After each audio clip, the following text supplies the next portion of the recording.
ಸ್ನೇಹಿತರೆ ನಮಸ್ಕಾರ. ಇವತ್ತು ನಾವು ಒಬ್ಬ ಅದ್ಭುತ ಕಲಾವಿದನ ಬಗ್ಗೆ ಹಾಗೂ ಪ್ರಸ್ತುತ ಅವರು ಪಡುತ್ತಿರುವ ಕಷ್ಟ ಸಂಕಷ್ಟಗಳ ಬಗ್ಗೆ ಮಾತಾಡ್ಲಿಕ್ಕಿದ್ದೇವೆ.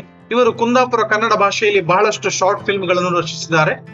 ಅಷ್ಟೇ ಅಲ್ಲ, ತಮ್ಮ ವಿಶಿಷ್ಟವಾದ ಡೈಲಾಗ್ ಡೆಲಿವರಿ, ಕುಂದಾಪುರ ಶೈಲಿಯ ಕನ್ನಡ ಹಾಗೂ ಕಾಮಿಡಿ ಆಕ್ಟಿಂಗ್ ಇಂದ ಬಹಳಷ್ಟು ಜನರನ್ನು ಮನರಂಜಿಸಿದ್ದಾರೆ. ಸಾವಿರಾರು ಜನರನ್ನು ಹೊಟ್ಟೆ ಹುಣ್ಣಾಗಿಸುವಂತೆ ನಗಿಸಿದ್ದಾರೆ. ಇತ್ತೀಚೆಗೆ ಅವರು ಕನ್ನಡದ ಒಂದು ಪ್ರಖ್ಯಾತ ರಿಯಾಲಿಟಿ ಶೋ ಗಿಚ್ಚಿ ಗಿಲಿಗಿಲಿ ಎಂಬ ಶೋನಲ್ಲಿ ಪಾರ್ಟಿಸಿಪೇಟ್ ಕೂಡ ಮಾಡಿದ್ರು.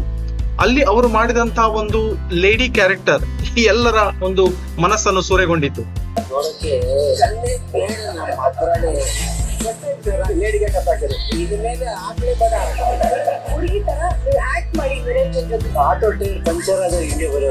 ಇವರ ಹೆಸರು ಪ್ರಸಾದ್ ಜೋಗಿ, ಕುಂದಾಪುರದವರು.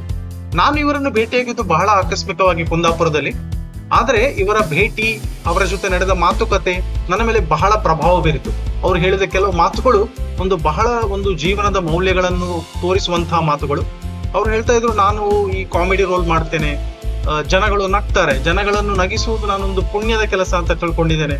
ಹಾಗೆ ಅವರು ಜೀವನವನ್ನು ನೋಡುವಂತಹ ಶೈಲಿ, ಸರ್ ಕಷ್ಟಪಡಬೇಕು, ಪ್ರತಿಫಲವನ್ನು ನಾವು ಅಪೇಕ್ಷಿಸಬಾರ್ದು, ದೇವರು ನಮ್ಗೆ ಪ್ರತಿಫಲವನ್ನು ಕೊಟ್ಟೇ ಕೊಡ್ತಾರೆ. ಸೊ ಅಂತ ಬಹಳ ಮೌಲಿಕವಾದಂತಹ ಮಾತುಗಳನ್ನು ಅವರು ಹೇಳಿದ್ರು. ಇಂತಹ ವ್ಯಕ್ತಿಯ ಜೀವನದಲ್ಲಿ ಇತ್ತೀಚೆಗೆ ಒಂದು ದೊಡ್ಡ ಬಿರುಗಾಳಿಯೇ ಬಂದಿತು.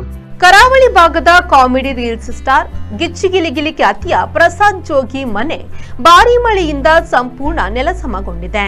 ಮೊದಲು ಮನೆಯ ಹಿಂದಿನ ಗೋಡೆ, ಒಳಚಾವಣಿಯ ಮಾಡು ಹಾಗೂ ಗೋಡೆಗಳು ಕುಸಿಯುವ ಸದ್ದಿಗೆ ಮನೆಯವರಿಗೆ ಎಚ್ಚರವಾದ್ದರಿಂದ ಅದೃಷ್ಟವಶಾತ್ ಮನೆಯವರೆಲ್ಲರೂ ಜೀವಹಾನಿಯಿಂದ ಪಾರಾಗಿದ್ದಾರೆ.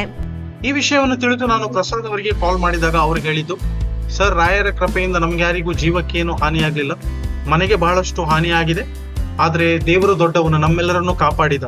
ಸೊ ಅಂತ ಕಷ್ಟದ ಪರಿಸ್ಥಿತಿಯಲ್ಲೂ ಅವರ ಪಾಸಿಟಿವ್ ಮೈಂಡ್ ಸೆಟ್ ನನಗೆ ತುಂಬಾ ಇಷ್ಟ ಆಯ್ತು. ಬಹುಶಃ ಪ್ರಸಾದ್ ಅವರಿಗೆ ನಮ್ಮೆಲ್ಲರ ಸಹಾಯದ ಅಗತ್ಯವಿದೆ. ಸಾವಿರಾರು ಜನರನ್ನು ನಕ್ಕು ನಲಿಸಿದ ಈ ಕಲಾವಿದನಿಗೆ ನಾವು ಮಾಡುವ ಒಂದು ಚಿಕ್ಕ ಚಿಕ್ಕ ಸಹಾಯ, ಒಂದು ಹನಿ ಕೂಡ ಒಂದು ಹಳ್ಳ ಅಂತ ಹೇಳ್ತಾರೆ, ಆ ರೀತಿಯಲ್ಲಿ ಮಾಡುವಂತಹ ಸಹಾಯದಿಂದಾಗಿ ಅವರ ಮುಖದಲ್ಲಿ ನಾವು ನಗು ಮೂಡಿಸಲು ಪ್ರಯತ್ನಿಸೋಣ ಎಂಬುದೇ ಈ ವಿಡಿಯೋದ ಉದ್ದೇಶ. Thank you so much.